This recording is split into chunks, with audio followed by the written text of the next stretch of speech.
Nagbabalik na naman ang inyong tagapaglingkod ng mga balita at pawang katotohanan lamang. Naging mainit nga na usapin sa mundo ng social media. Tuluyan ng nabuking si Kuting matapos magsalita ang ilang matataas na opisyalis ng militar.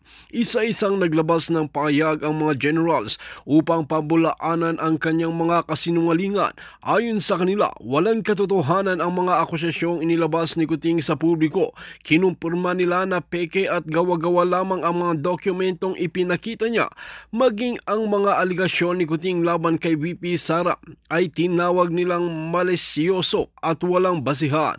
Buo ang kanilang suporta sa katotohanan at hustisya. Sinabi ng isang general, hindi namin papayagan gamitin ang uniforme para sa pansariling agenda. Lalong nawala ang kredibilidad ni Kuting sa harap ng taong bayan.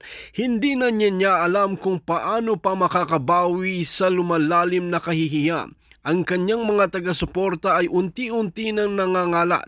Tumindi ang panawagang magbitiw na siya sa pwesto. Mag-resign ka na habang may natitira ka pang danga, sigaw ng publiko. Kahit ang ibang opisyal sa gobyerno ay hindi na rin kumikibo sa kanyang panig.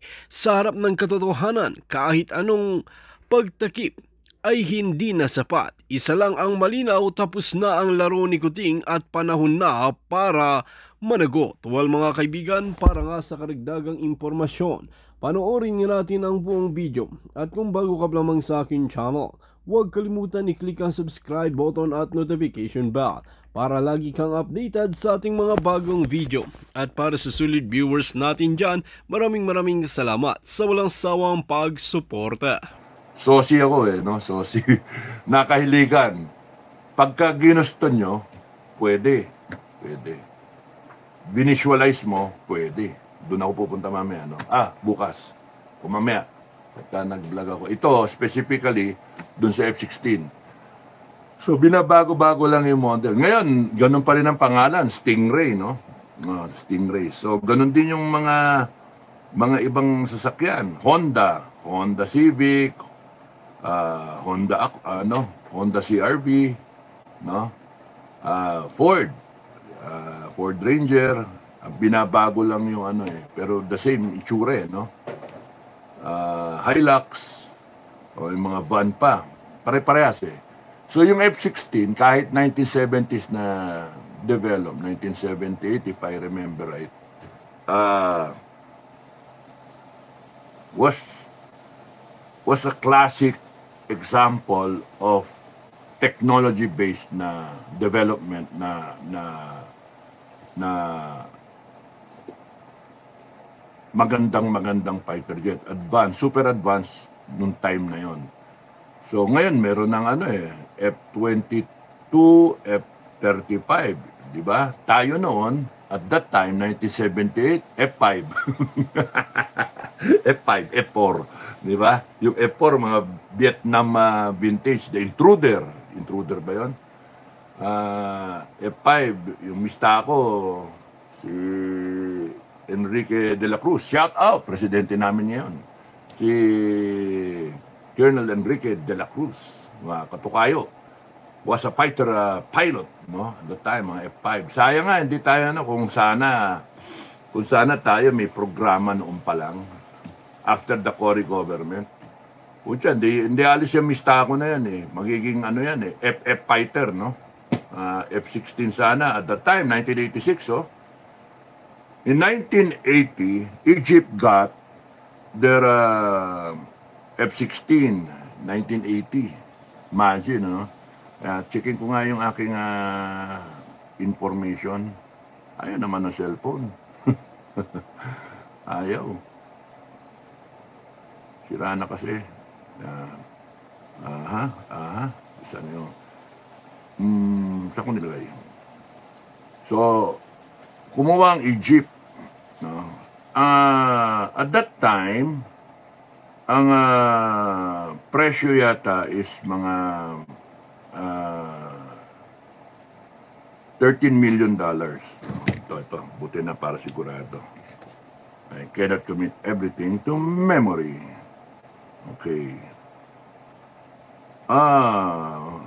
42 na F-16, Block 15, F-16A and B variants, Alpha Bravo variants, ang in-order ng Egypt in June of 1980 is a 34 single-seater, 34. At saka 8 na two-seater for the Egyptian Air Force under the U.S. Foreign Military Sales Program. Okay. Yung F-16A and B were the first version, syempre A and B of the alphabet eh. A and B were the first versions costing $13 million a piece. Isa, 13 million, 1980 ah. Sipin niyo yung halaga ng 13 million ngayon at today's prices.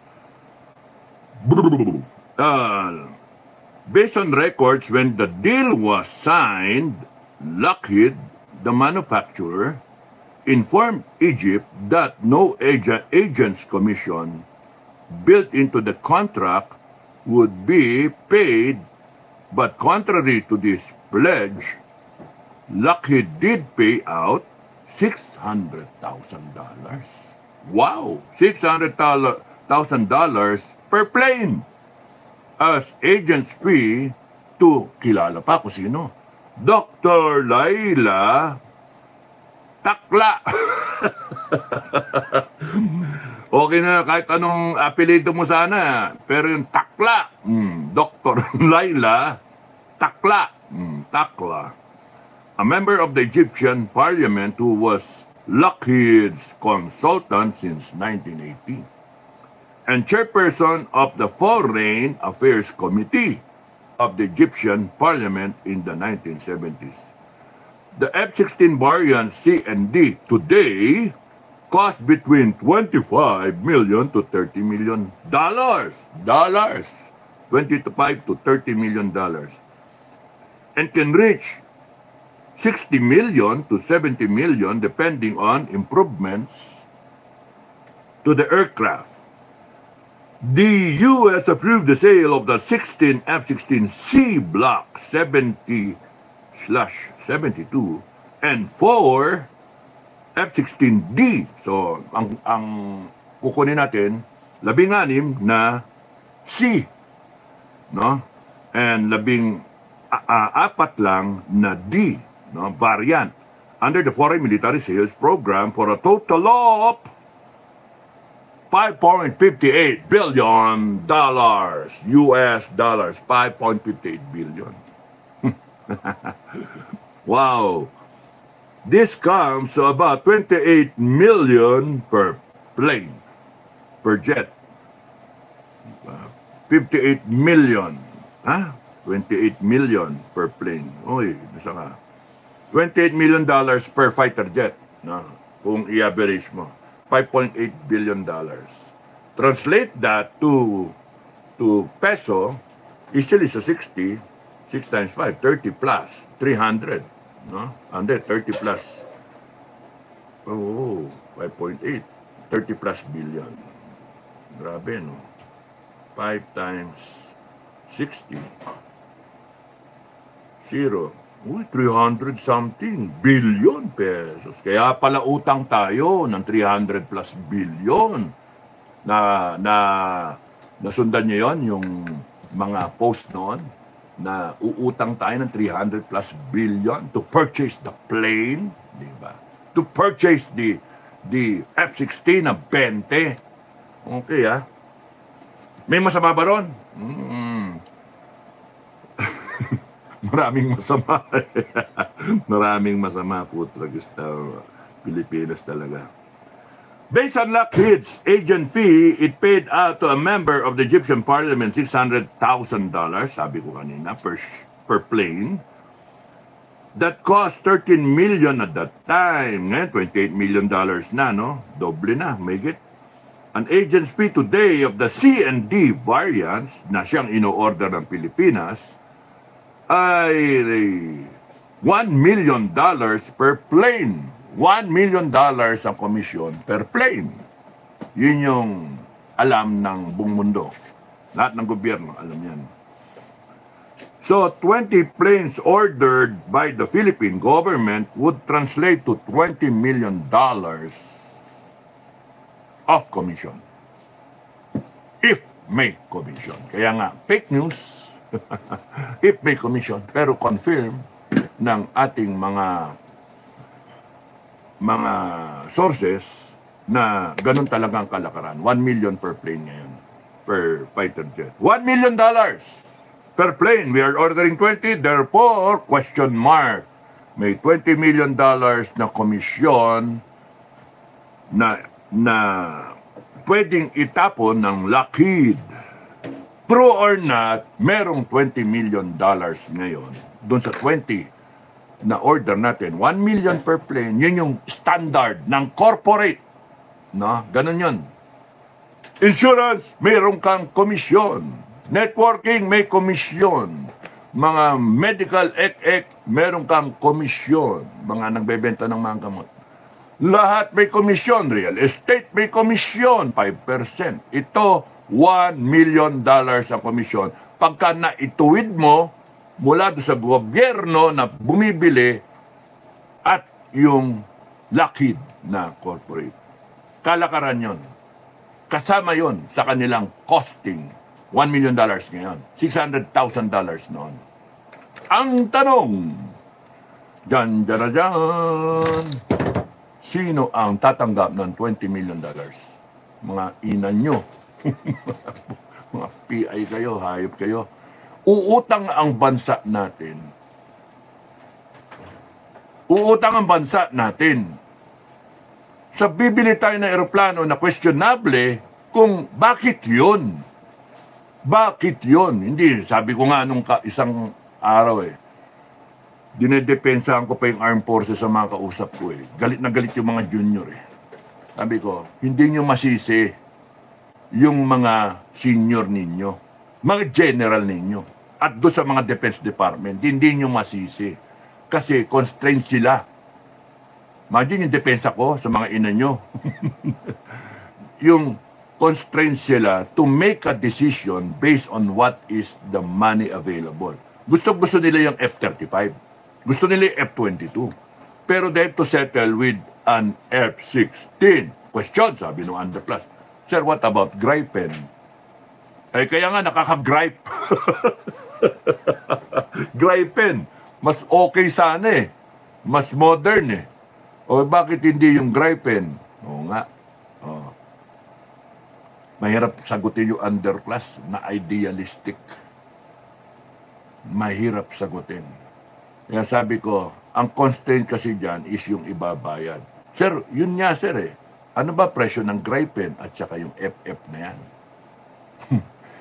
Battle-tested. I found myself saying, battle-tested yung F-16 Battle-tested.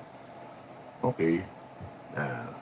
So, kung ako man, sir kayo, kung kayong nandoon, kukunin ko yung the best of the best na. Bumibili tayo Uutang tayo para lang bumili. Doon na ako sa best of the best. Hindi bale kung umutang,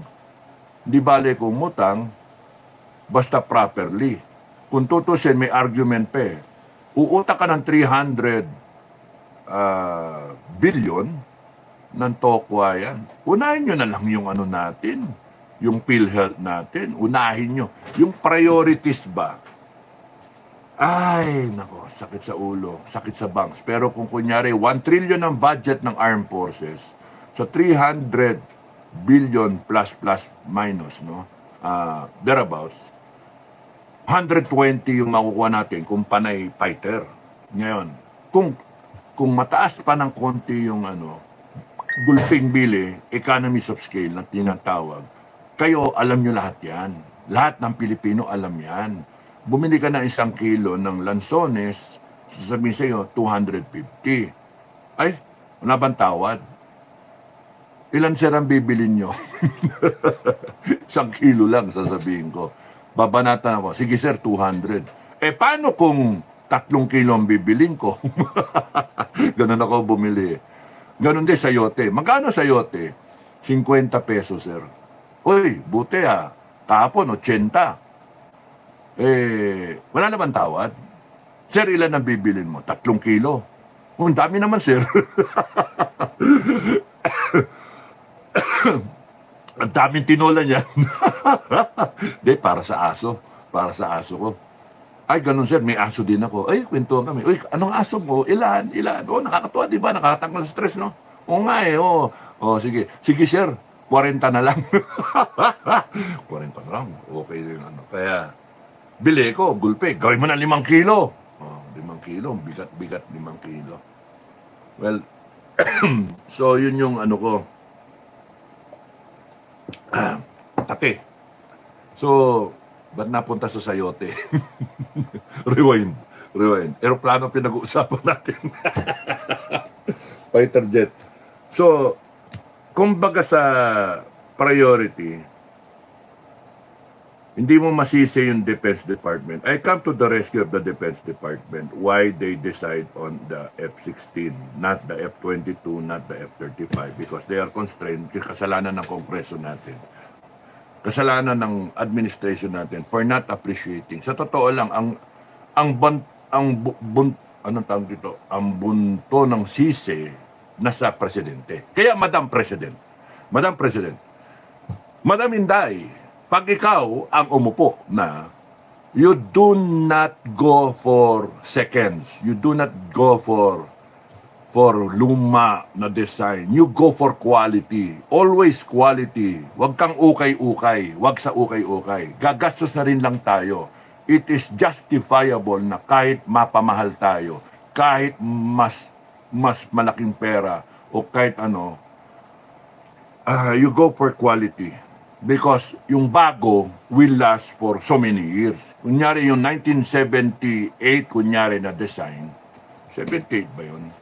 Na design, mamaya mabasa ko yun, ay tumagal ng 2025. Binebenta pa hanggang ngayon. Of course, may mga variants, no?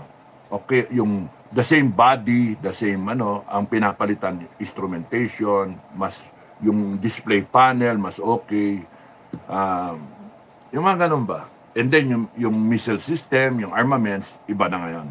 Smart bombs na ngayon, smart missiles na, no? So, yun yung nagpapamahal, yung mga development. Of course, hindi mo masisi Amerikano, kasi sila yung nag-i-invest sa, Dapat kasi tayo, nag-i-invest din tayo sa sarili natin. We can make our own planes, government-to-government arrangement. Madam President, government-to-government arrangement. Go for quality, we produce our own. We produce our 2026 model o 2030 model kung doon tayo kung masisimulan nyo. At least, it's proudly Philippine-made. Yun yung mahalaga doon. Kaya nga, maiiwasan yung mga kurap-kurap na yan if we are producing our own. Ngayon, balik tayo. $20 million. Kanino pupunta yon? Anyway, transparent yung Lockheed. Sasabihin yan, gaya na sinabi nila ng Egypt, ay nausapan, nakadeal sa kontrata, walang komisyon. Pero nag-payout ng komisyon. Malinis. Kaya kunyaring nagbayad ka ng 28 million ngayon, Pilipinas magbayad ng 28 million, thereabouts, ang average ng isang eroplano, ng isang jet, 28 million, of yung 1 million, issuean sila ng cheque or i-deposito nila sa account ng commissioner.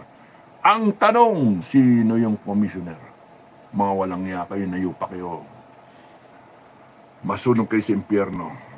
Uutang ang Pilipinas para bilhin yan because ang iniisip ng Pilipinas baka magkagera. Meron na namang nagsabi, bibili kayo ng 40. Ang eroplano ng China, yung fighter jet ng China, nasa 1,000. What do you hope to accomplish? May punto. Pero kung hindi tayo magde-develop, all the more tayong ibubuli and then hindi tayo, walang self-respect yung bansa natin. We should have done that way back ng 1986. Nung panahon ni Corazon Aquino, kasalanan na naman ito ng mga nagmadali. Dapat nag-reboot na noon. Ay, hindi, nagmadali. Ay, pasa kagad sa civilian counterpart. Kalakor, sumpa kagad. Dalawa presidente natin. 86 revolution. Merong Marcos Sr. na presidente. Sumumpa naman si Si Cory Aquino, that day, dalawa ang presidente. Kaya, Madam President, pwede yan, ha? Dalawa kayo ang presidente. Ayoko kay Bongbong, dito ako sa iyo. Dito kami dyan sa iyo. Dami namin, eh. Million Pilipino. FGF nga daw, eh. FGF, million, sabi ni Commander Bukay, eh. Kami, SFGF, 500 lang kami. 500 lang kami. SFGF. Shout out mga SFGF. 500 and counting. Kita niya, bukas yan. Ano na yan, eh? 3 milyon na yan. Pagka nag-vlog ako about SFGF, kita niyo yan, milyon na yan, eh. Okay na yung 1 million lang SFGF, pwede na yan. SFGF, 1 million lang tayo, okay na yan. Pwede na akong umano nun, tumayo nun. Tatayo na ako nun. Kahit nga 100,000 lang tayo, tatayo na ako. Wala. Matapos natin itong sitwasyon natin. The longer we take na allow this corruption to happen, the deeper the shit that we are in. Kakainis na, eh. Alam ng lahat yan, mga Pilipino. Alam ng lahat yan. Wala na kayong mga pretender na mga, Marcos is a good president. He is the best president. Utot nyo. Paano maging best president yan? Kita nyo yung kay Trump, no? Kay Trump, punta sila sa Vatican. Kita nyo na, nandun yung First Lady, at saka yung Bongbong Marcos, yung mga nagkakalat ng fake news. Sabi sa inyo, kuryente. Pinalabas nila, baka parang ganun ang dating. Pinalabas nila para maipit yung mga vlogger, kagatin ng mga vlogger, yung fake news para pag-trial sa Congress. Kakalat kayo ng fake news. At saka para malaman nila kung sino yung mga delikado na mga kalaban.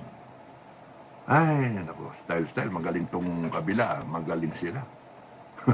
Pero mas magaling tayo. Mas magaling tayo.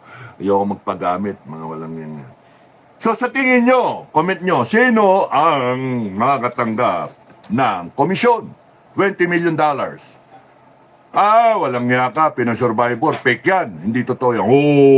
Hindi totoo. Hindi totoo. So, i-search niya sa Google yung tawag doon, Corruption Index 2024, wala pang 25 eh. Search niyo yung corruption. Tingin ko bababa tayo dahil sa sobrang corruption sa Pilipinas ngayon. So, in that corruption index, we are 115 ang ranko natin. 115. No? Wow, layo, no? 115. Ang gusto ko rin pag-usapan ng konti yun. Yung corruption index, 115, tayo, Pilipinas, ang score natin. Ayun eh, oh. Nawala na. Dapat tinunang ko. Ang score ng Egypt nasa 135, if I remember right. 135. So, kung posible, nasa ilalim tayong pare-parehas, kung nangyayari sa Egypt na magdi-deal kayo, may kontrata kayo na that time, no? Ngayon, 135 ang Egypt ang score. Mas mababa kasi kesa sa atin. Kasi kita niyo sa Gaza tunnel, no? From Egypt, papunta sa Gaza, panay smuggling. Talagang grabe, corruption din, di ba? So, ibig sabihin ko, di tayo nagkakalayo. 115 ang corruption index ng Pilipinas, 114, 115. Tapos ang Egypt is 135. 130, 135. Search nyo na lang. Pero ang punto ron, nasa ilalim tayo, posible na yung commissioner na yan may punto na $20 million papatak ang order ng Pilipinas, ang komisyon ng Lockheed Martin. Standard yung $1 million. So, ang question nga, sino ang tatanggap dyan kung meron man? Habulin natin. Mga hinayupak na yan. Sinong general ang tatanggap niyan? Sino sa defense ang tatanggap niyan? Sino sa Malacanang at sino sa mga mambabatas ang tatanggap niyan? Kasi may utang tayo, i-approve yung utang eh. Sino dyan? Magpaparty-party ba kayo? Tigwa $1 million kayo? Kasi 20 yan eh. Oh, meron ba dyan sugapa? Mga hinayo pa kayo? Meron dyan 10 million, lion share, $10 million. Magbibilang na sila, wow, daming pera. Ang pangit kasi, naghihirap ang bansa natin, naghihirap ang mga Pilipino. Iin na lang nag-enjoy a good uh, 2% of super rich. Super rich, 2% of the population. Therefore, ang super rich natin sa 100 million, 2% is just 2 million, ano? Mayaman, sobrang yaman. Million. And then yung mga rich lang, masabi mo na mga B is mga 20%. Hindi nga 10% lang eh. So 10 million lang. Yung middle. And then all the rest, hirap. Mga PI kayo, mga politiko kayo. Eh, Madam Inday, panawagan, baguhin mo. Suporta kami. Baguhin natin in our lifetime. Maraming mga retired. Bago kami maging retarded, bago kami tamaan ng mga demensya, yung mga ganyang Alzheimer's na yan. Uy, sino ka? Sino ba ako? Ikaw ba yung may love ko? Ay, akala ko iba yung may love. Bago kami tamaan, baguhin na natin ang Pilipinas in our lifetime. Mag-vlog ulit ako mamaya. Simulan ko na yan. Nakaka-low moral yung ganito. Nakaka-low moral.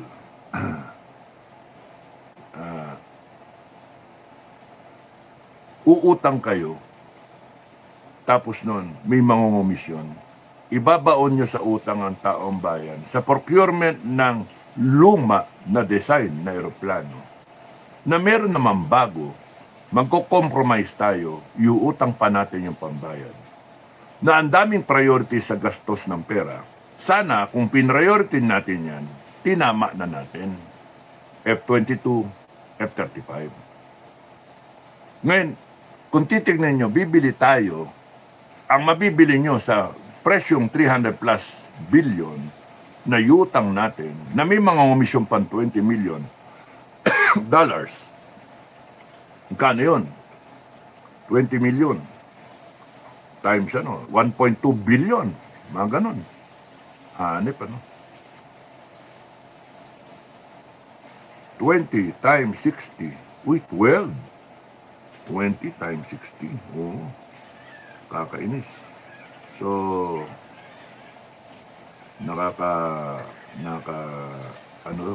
nakakainis talaga.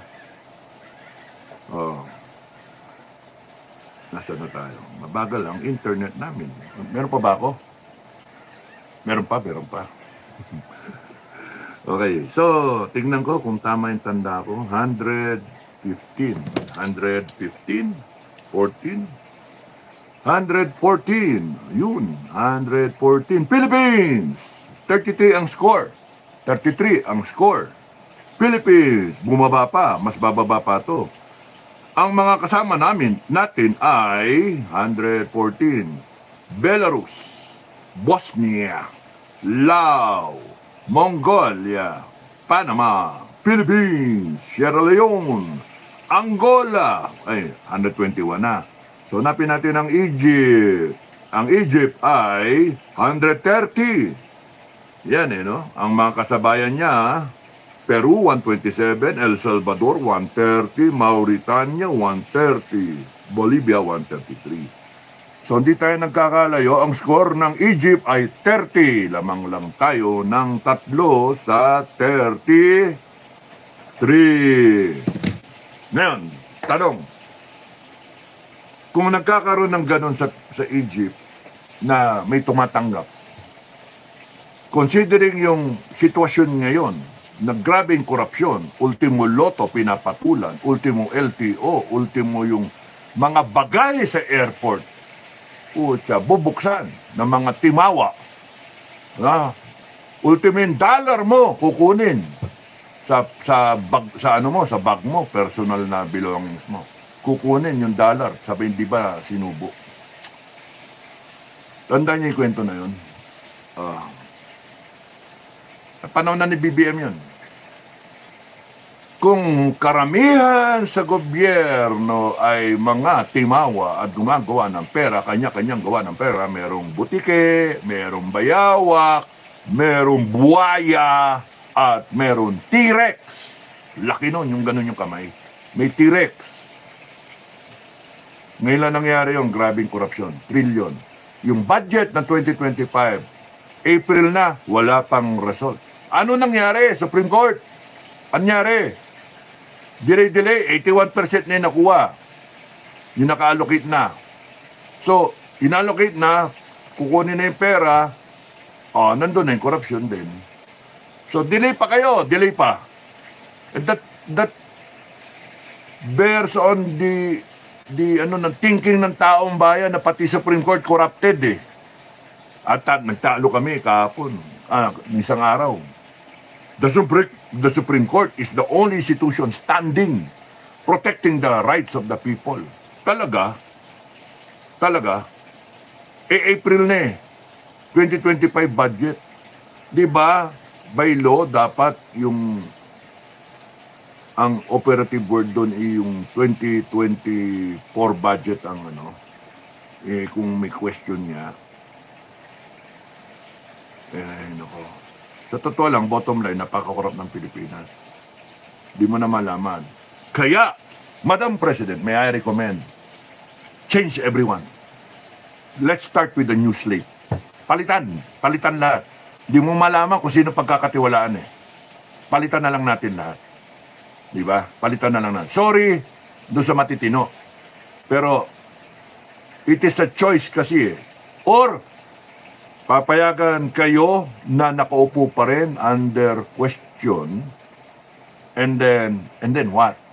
Basta may death penalty, pasensyahan tayo. Ganon? Pwede.